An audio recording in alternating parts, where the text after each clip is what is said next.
Mia, kan vi visa den?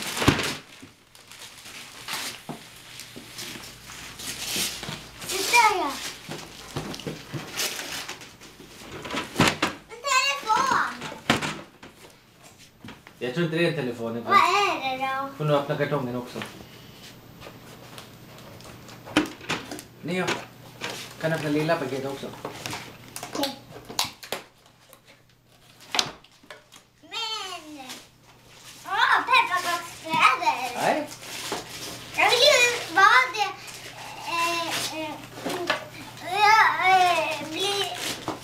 När det blir Lucia igen. Ja. Då fick jag det. Ja. Det är roligt. Det finns sista paket, Nicole. Jag vet. Aj, vad är det Nia? Aj. En tröja. Tada! Ingen får titta. Ingen får titta. Titta vad svåra det blir. Vilken trumdal. Bara Vem ser dem? Ja. De är också dina, men du får inte öppna den Nia. Det är imorgon. Bara kläder. Här nu. Mm. Nej. Ja, vänta lite. Oj, vad coola grejer.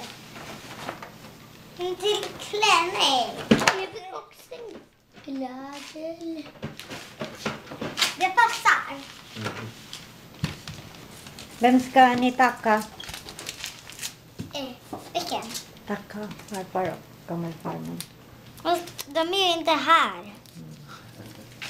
Ska du öppna? Vi ska. När mamma... Kan jag titta på... De är inte här.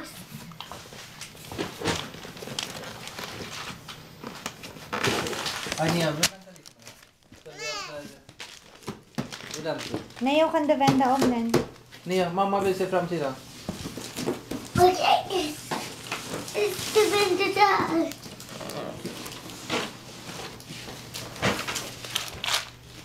Den där! Ja, jag gör det! Ni kommer tyvärr. Det här är roligt som vi inte har. Och vi måste mycket jag måste vara.